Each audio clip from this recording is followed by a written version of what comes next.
اعوذ باللہ من الشیطان الرجیم، بسم اللہ الرحمن الرحیم۔ پیارے دوستو، آج میں آپ کے لیے 10 محرم الحرام کے دن کا بہت ہی پیارا وظیفہ لے کر حاضر ہوا ہوں۔ آپ نے 10 محرم الحرام کا روزہ رکھ کر رات کو یہ عمل کرنا ہے۔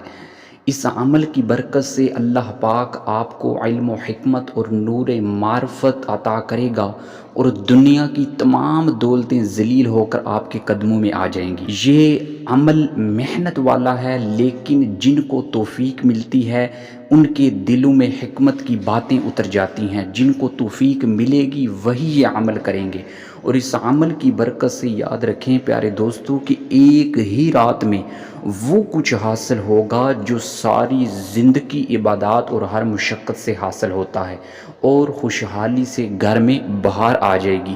یہ اس قدر مجرب عمل ہے۔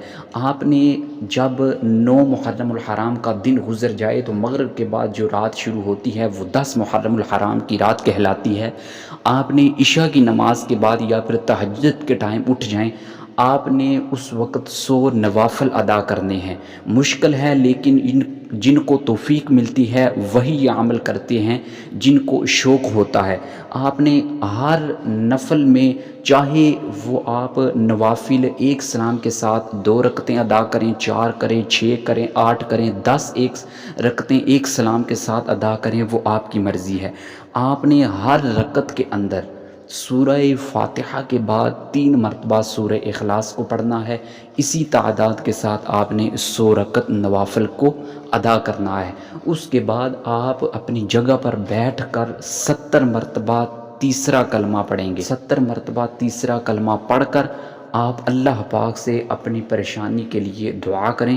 انشاءاللہ اللہ پاک آپ کی ہر ایک پریشانی کو دور فرمائے گا، اور آپ کی اس دعا کو قبول فرمائے گا، اور دنیا کی جتنی بھی دولت ہے وہ انشاءاللہ اللہ پاک آپ کو عطا کرے گا۔ تو پیارے دوستو، آپ نے اس عمل کو چھوڑنا نہیں ہے، بہت ہی پیارا عمل ہے۔ انشاءاللہ اس کا فائدہ آپ کو 10 محرم الحرام کے بعد انشاءاللہ نظر آتا جائے گا۔ اللہ پاک سے دعا ہے کہ اللہ پاک آپ کی تمام مشکلات کو دور فرمائے۔ آمین بجاہ النبی الامین صلی اللہ تعالی علیہ وسلم۔